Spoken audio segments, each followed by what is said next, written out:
BRS అధినేత KCR bus యాత్రకు వస్తున్న ప్రజాదరణ చూసి కాంగ్రెస్ బీజేపీ వణుకుతున్నాయని మాజీ మంత్రి ఎమ్మెల్యే సబితా ఇంద్రారెడ్డి అన్నారు. కేసీఆర్ను అడ్డుకునేందుకు ఈసీని అడ్డం పెట్టుకుని 2 రోజులు రోడ్ షోలను ఆపారని మండిపడ్డారు. సీఎం రేవంత్ రెడ్డి మహిళలను అవమానించేలా మాట్లాడితే ఊరుకోబోమని హెచ్చరించారు. అటు రాష్ట్రంలో గులాబీ పార్టీ మెజారిటీ ఎంపీ స్థానాలు గెలవబోతోందని ఆ పార్టీ అభ్యర్థి కాసాని జ్ఞానేశ్వర్ అన్నారు. రంగారెడ్డి జిల్లా మీర్పేటలో గులాబీ శ్రేణులతో కలిసి ఎన్నికల ప్రచారం నిర్వహించారు. ఎలక్షన్ కమిషన్లని ఎవరని సమయం కాదు, నేను క్లియర్ చేస్తుంది అర్థం కానప్పుడు కనిపించేస్తాను.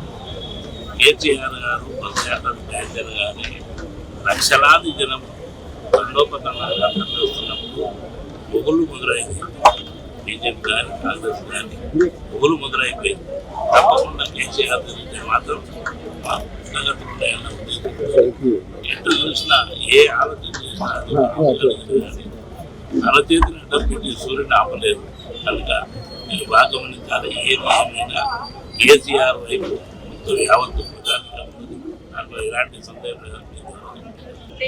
కేసీఆర్ గారు బస్ యాత్ర మొదలుపెట్టినప్పటి ప్రజలందరూ నీరాజన పడతారు. కేసీఆర్ గారి పాలన ఈ రాష్ట్రానికి శ్రీరామరక్షణ తెలంగాణ ప్రజలు ఇప్పటికీ డిసైడ్ చేశారు. మొన్న పొరపాటు చేస్తున్నాం.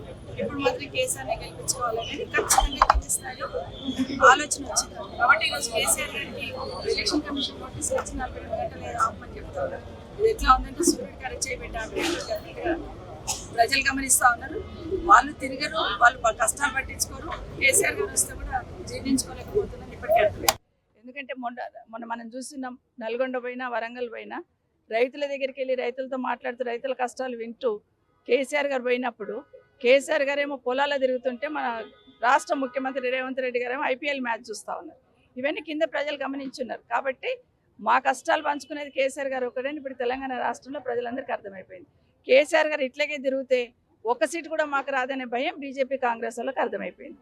కాబట్టి ఇటు నోటీసులు ఇచ్చున్నారు, తర్వాత వాళ్ళకు నోటీసులు ఇచ్చుకుంటూ గేమ్ ఆడుతున్నారు. ఈరోజు బీజేపీ కాంగ్రెస్ వాళ్ళు కూడా కుమ్ముక్కయ్యి ఏ విధంగా గేమ్ ఆడుతుండే అనేది ఈ రాష్ట్ర ప్రజలందరూ కూడా గమనించున్నారు. ఒకరికొకరు నోటీసు ఇచ్చుకుంటూ బహానా చేసుకుంటూ ఏ విధంగా ఇష్యూను డైవర్ట్ చేయడానికి ఏ విధంగా గేమ్ ఆడుతున్నా అనేది ఇప్పటికీ అర్థమైపోయింది. కేసీఆర్ గారికి నోటీసులు ఇచ్చినంత మాత్రాన ప్రజల గుండెల్లో కేసీఆర్ గారు ఉంటారు. తెలంగాణ రాష్ట్ర ప్రజల గుండెల్లో కేసీఆర్ గారు ఉంటారు. ఎక్కడున్నా మరొకసారి బీఆర్ఎస్ పార్టీని వెనక్కి తెచ్చుకోవాలనే నిర్ణయం ఇప్పటికే రాష్ట్ర ప్రజలందరూ డిసైడ్ చేసుకున్నారు.